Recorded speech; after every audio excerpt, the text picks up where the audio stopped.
Bonjour, mon nom c'est Anita Savoie et je suis agente immobilière dans la région du Grand Moncton au Nouveau-Brunswick. Aujourd'hui, je m'adresse à vous autres, les acheteurs, et je vais vous parler de la deuxième partie de prévoir un budget, de faire un plan budgétaire pour acheter une maison. OK? Donc, il va y avoir plusieurs coûts, OK, qui vont être rattachés à l'achat de cette maison-là et on va passer au travers de ces coûts-là. Ça va débuter quand vous allez aller voir votre banque, OK, à y aller jusqu'à ce que vous avez votre clé, la journée que vous allez avoir la clé dans votre main. Premièrement, la majorité des banques vont exiger au moins 5% de dépôt sur le montant de l'achat, donc sur le prix de vente de la maison que vous allez choisir. Donc, si c'est 100 000, 5 000 pièces que vous devez avoir de côté, OK?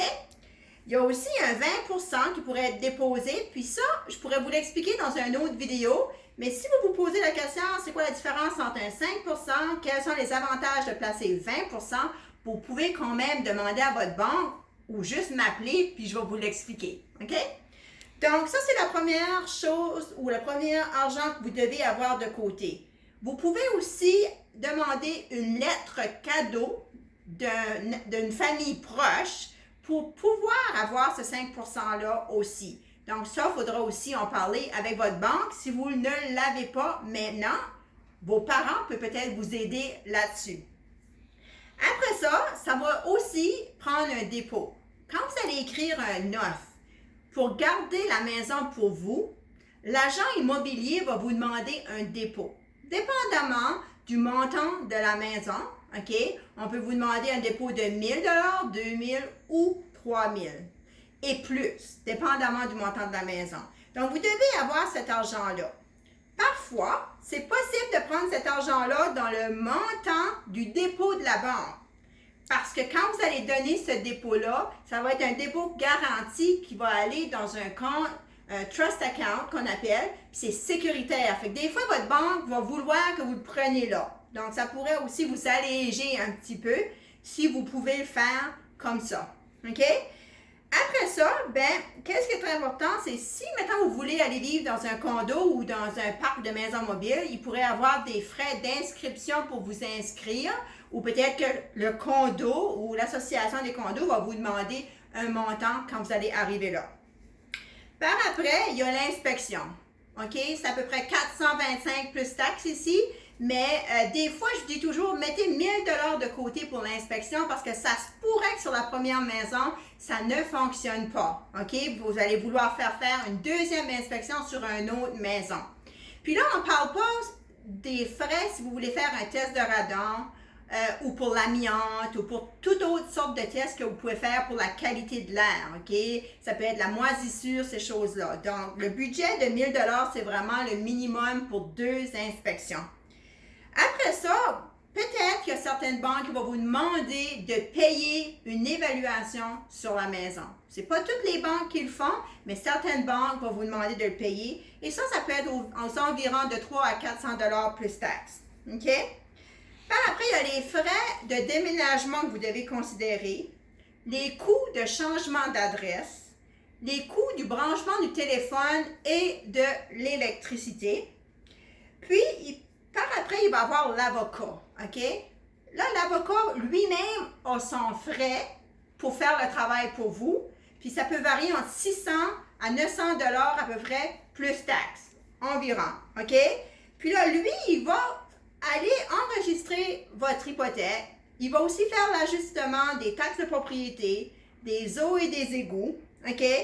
Ça, c'est un frais en soi. Exemple, les taxes de propriété. Mettons qu'ils sont 1 000 $ par année, OK? Puis, une des choses que peut-être l'acheteur ne sait pas, c'est que les taxes de propriété sont payées à l'avance. Quand on les paye pour mai, on va dire 2020, ils sont payés jusqu'en décembre 2020. Et quand vous achetez une maison, mettons en juillet 2020, vous devez rembourser, OK, au vendeur la partie de juillet à décembre parce qu'ils ont déjà été payés. Donc, l'avocat va faire cet ajustement-là. Il va faire l'ajustement pour les taxes d'eau et d'égout.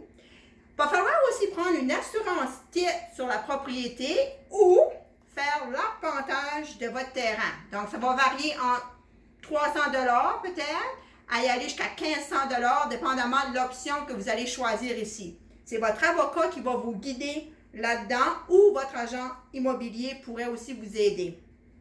Il y a aussi la taxe de transfert, OK? On appelle souvent ça communément la taxe de bienvenue. OK?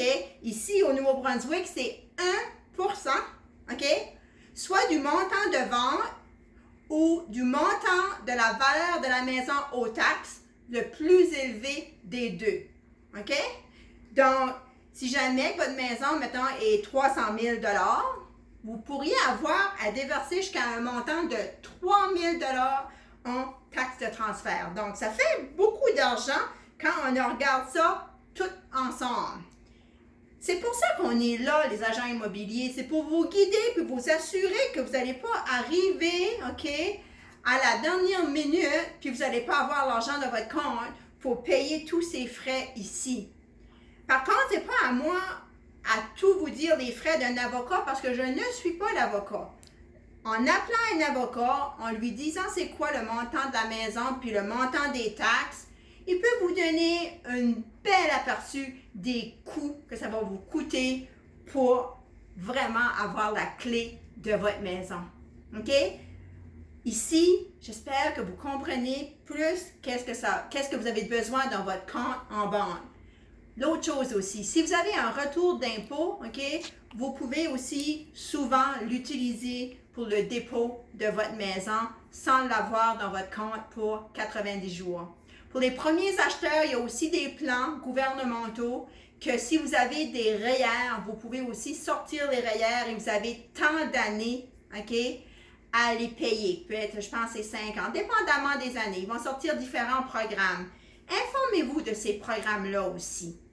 Donc, ici, ça vous donne un gros portrait. OK, j'ai peut-être manqué quelques coûts ici. OK, donc c'est un à peu près de qu'est-ce que ça vous prend pour être capable d'acheter une maison. J'espère que je suis capable d'être l'agente immobilière qui vous éclaircit, une agente immobilière qui est vraie avec vous, puis qui veut s'assurer que vous êtes prêt pour acheter une maison. OK? Je veux votre bien. Mon nom, c'est Anita Savoie. Je suis agente immobilière pour RE/MAX Quality Real Estate Inc. à Moncton, au Nouveau-Brunswick. Merci et bonne journée.